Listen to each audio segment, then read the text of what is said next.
last bit of the checkup here. Something we've already talked about, so we won't go on for an hour about this, but who knows? It is Nick Cage. He's set to star in the live action Spider-Man Noir series for Prime Video.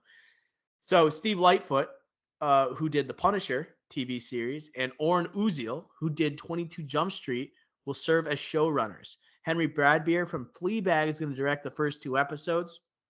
What a wide array of talent that is Love it. going towards this project.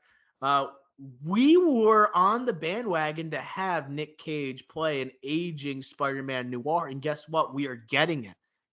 I can't imagine another voice as someone playing Spider-Man Noir. Thank God we're getting it. We talked about you could have the stunts that are being done without Nick Cage in the suit, but you can get all the dialogue and you can get the emotionality out of Nick Cage, and you can have him having a hell of a good time, like potentially wearing a suit when he's not doing all these dangerous stunts. He's not going to be Tom Holland in the goddamn suit, right? But I think it could be a different take on Spider-Man. I'll leave it there, and then we'll talk about the showrunners here. But Ricky Flex, we called it. We called it, and I think a big piece of this, why it works with Nick Cage, isn't just because we called it and we love Nick Cage, but it's also the synopsis here. The synopsis. The story will explore an aging, down on his luck private investigator from the 1930s in New York who is forced to grapple with his past life as the city's one and only superhero. So Nick Cage, older gentleman, older superhero, same voice as the series that we love, and again, it's a big star to lure you in with Spider-Man, arguably the biggest superhero on the planet. So everything is formulaically is coming together. If we get to the showrunners and the director here, I also love it. I don't know if you want to add in anything, Doc, before I go off. I do want to say, what would really get the juices flowing? If they added Nick Cage as Spider-Man Noir limited series. You're not getting a season 2. It's one season, superhero, one final run, Nick Cage. You're never going to see him like this again. That would really, really get the juices flowing, Ricky Flex. But yeah, let's talk about the creators here. What were you going to add? Yes. So if you think of Into the Spider-Verse and Spider-Man Noir, he's more of a comedic presence in that. We have a little bit of that in 22 Jump Street's Oren Uziel. But private detective story, down on his luck, 1930s New York is going to be a little grimy, greasy. Think of Depression, right? We have Fleabag here directing, obviously also funny, but also you have The Punisher, Steve Lightfoot. And I know The Punisher's not 1930s New York and as Great Depression, but it's still not, happy-go-lucky, 22 Jump Street or Spider-Man Into the Spider-Verse. So, no, I like this combination of different types of people here working together.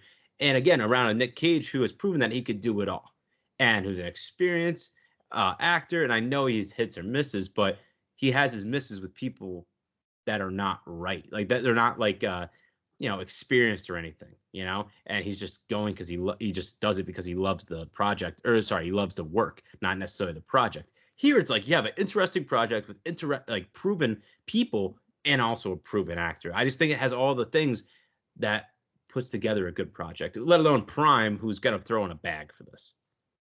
Okay, I agree with you that the diversity of the creatives on here make it very intriguing. Like The Punisher, you're seeing like this is going to be great action sequences for sure. Great hand-to-hand combat, especially if it's taking in like a 1940s type of noir setting. Oren Uziel, 22 Jump Street, we're throwing in laughs. And then we're also throwing in more laughs, but almost like prestige with Fleabag, with Henry Bradbeer directing the first two episodes. And I just can't wait to see Nick Cage with that voice, with Chinatown type of music, him hanging off a side of a building, all right? And then almost you break, like, to have that type of delivery he had in the Spider-Verse movies, it has to be a mix of comedy, right? With Nick Cage doing it. You got to have a wink and a laugh with the audience as you're doing it. But if it wasn't Nick Cage, then I would think we'd take it super serious, like a DC Elseworlds type of project, Marvel Banner Spotlight type of thing, where it's like, this is different, That would be, if it was a younger Spider-Man Noir, I would also be in for that, but I'll take this if Nick Cage is in. In like private investigator type of story, I think that I fits want the to see him box. with a notepad. I want to see Spider-Man with a notepad, dude. Yeah, like make it a mystery thriller type of thing going on here.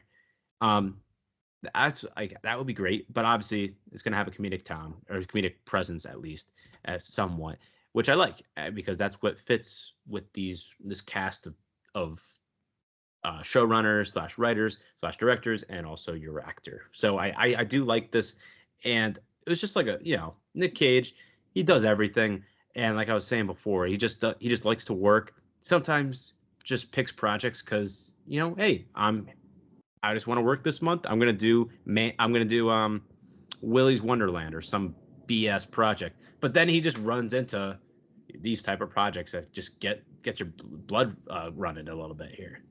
It's a little different. He likes stuff that's a little bit different, a little bit off the beaten path. That's what makes him Nick Cage. Last